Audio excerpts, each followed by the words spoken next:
Hi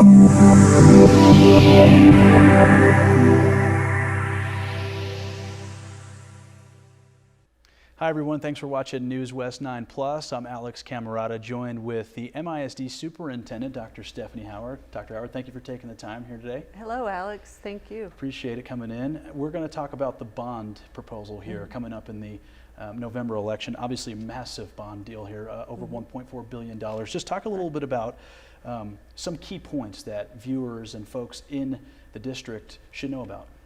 Yes, of course. So 1.41 billion, you led with that. That is a single proposition that will be on the ballot in November. That's for the construction of 2 new high schools, a new Legacy High School and a new Midland High School. Those would be comprehensive high schools, so for grades 9 through 12. Also middle school additions and some renovations that would take us to 6 middle schools. So taking the current Legacy High School and converting that into a middle school for the maroon side of town, taking Midland freshmen and converting that into another middle school for the purple side of town. Of course, keeping same attendance boundaries. That would add 54 classrooms at the middle school level to allow that growth for 6th through 8th grade, so getting our 6th graders up to middle school. Those capacities at the middle schools would go to 1,200 students, with the exception of San Jacinto, which would stay closer to 1,000 just because of the land constraints that we have there. In addition to that, a new elementary school out northeast in the Lone Star Trails addition, and we're currently busing those students in from that area. And safety, security, and accessibility to all of our campuses. And then the maintenance, electrical and plumbing, all of the work that would need to be done to aging facilities. And you mentioned the growth. I would imagine that was a major factor in the committee deciding on a bond proposal this big. I mean, is that one of the major considerations that y'all had going into this? Yes, so during the long-range planning process, as well as the most recent bond planning process, which those two combined have taken the last couple of years, we had a new demographic study done. That demographic study suggested that in the next 10 years we would grow another 4,000 students. We've grown about 4,000 the last 10 years. As of today, we're at 28,506 students, which is up about 1,000 from where we ended last year. And it's 150 students over what the demographic study projected for this year. Wow. Yeah, I mean, a massive growth, which it's a great thing, right? Yes. And yes. It's awesome to see the city growing, the community as well as Absolutely. The district. So how many different options were there before y'all narrowed it down to this final proposal? Right, so the process was very organic, I would say. You know, there's always, you know, different approaches to take. So going into those final meetings of the Bond Planning Committee, there were discussions about one proposition, multiple propositions. And the committee landed on in July when they made that recommendation on 2 propositions.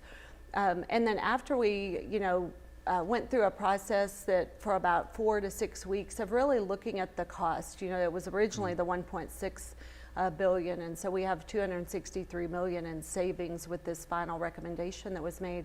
But as we went through that process and reviewed the scope of the projects, and was there ways to phase, the community asked us to consider phasing, and so we looked at options for that.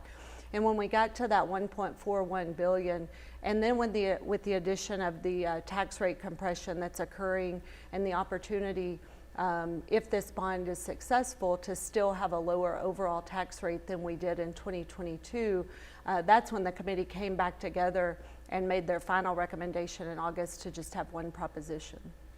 And if you could narrow it down to just 2 or 3 elements, why should this bond be approved by the voters when they hit the ballots in November? So as the superintendent, I can advocate for the bonds. We do have a bond website, bond2023.com. There's more information there. If you have questions, feel free to reach out to us as well. I'm glad to talk to any community groups. If there's groups out there that would like me to come present the facts of the bond, I can certainly do that. And what comes next if the bond, let's say, does or does not pass? Let's start with if it does pass, right. Talk about that, and then you can kind of parlay that if it gets voted no in November. Sure. So with either of those scenarios, we have a new strategic plan in place that we've been working on. That work actually began back in the spring. You know, I came in to the district in January, started identifying areas for improvement. we have a sense of urgency around student outcomes. And so regardless of what happens in November, that sense of urgency is not going to change. Obviously, if a bond passes, that sense of urgency related to student outcomes will continue. We will have a project manager that helps us with the bond project if it's successful, so that we can do a really good job with that process and honor our taxpayers' dollars. In addition to that, we've said all along that if the bond is successful, that we'll have a bond advisory committee, so made up of some of the bond planning committee members, whereas until every last dollar is spent, every last project is completed, we would keep that committee up to date and informed as to how the dollars were being spent and the projects were being completed.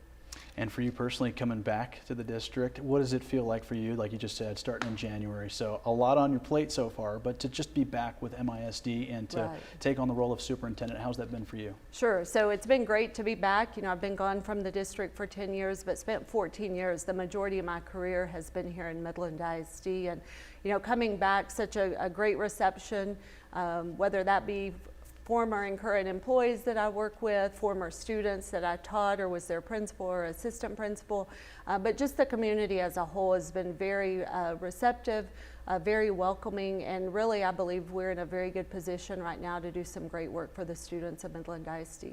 For sure. And finally, how much have you seen it, not so much population, but just the change since you were last with MISD, whether it be kind of the mindset that maybe folks have and students have to kind of the differences when you were first with the district? Yeah, so 25 years ago I joined Midland ISD, came from Stanton, so not too far away.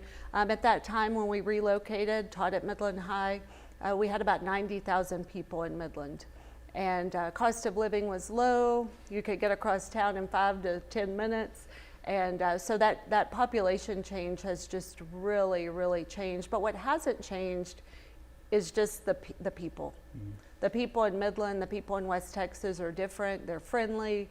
That we're probably the biggest small town that there is. And so you can't go anywhere that you don't run into someone you know.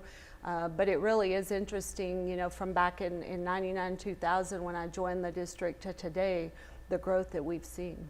It's tremendous, and I know I speak for a lot of the folks here in Midland when we say MISD is just getting bigger, and it's a lot of exciting things coming up here in the district. So we appreciate you taking the time today. Thank you. Thank you. And we will see what happens here in November. So thanks again, and thanks for watching here NewsWest 9+. Dr. Stephanie Howard with MISD.